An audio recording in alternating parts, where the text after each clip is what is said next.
Hello guys, welcome back again sa channel ko. Shout out sa inyong lahat, like and subscribe guys.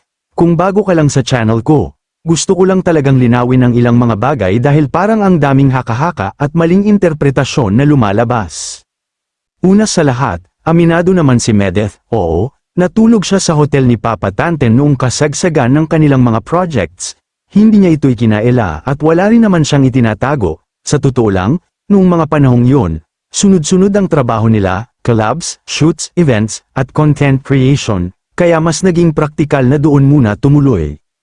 Take note ha, hindi lang si Medeth ang nandoon, marami silang vloggers na magkakasama sa hotel. Ibig sabihin, hindi ito espesyal na pabor, at lalong hindi ito dapat bigyan ng ibang kahulugan. Trabaho ang dahilan, hindi kung anumang issue na pilit binubuo ng iba. So, malinaw na ito na issue.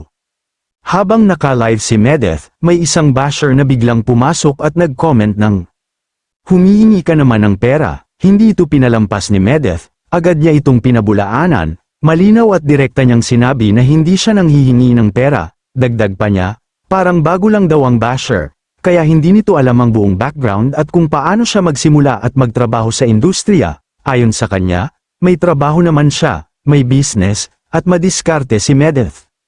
Mas pinili niya na ipaliwanag kaysa makipag-away, at sa gitna ng lahat ng issue, mas binigyang diin niya ang pasasalamat. Nagpasalamat siya sa mga natitirang sponsors na nanatili sa kanya, mga sponsors na hindi naniwala sa mga paninira, hindi nagpawakwak, at hindi sumabay sa mga umalis kahit ano pa ang itinawag sa kanila sa loob na iwan siya at ang community. Para kay Medeth, malaking bagay yun dahil ipinakita nito kung sino ang tunay na naniniwala at sumusuporta.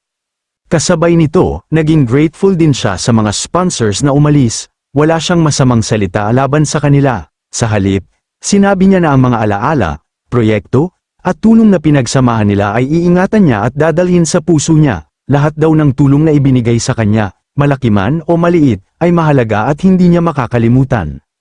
Sa huli, malinaw ang mensahe ni Medeth, hindi lahat ng umaalis ay kaaway, hindi lahat ng nananatili ay bulag. May kanya-kanya tayong desisyon, pero ang mahalaga ay manatiling totoo, marunong tumano ng utang na loob, at marunong rumespeto. Hanggang sa muli nating episodes mga ka-vibes, thank you.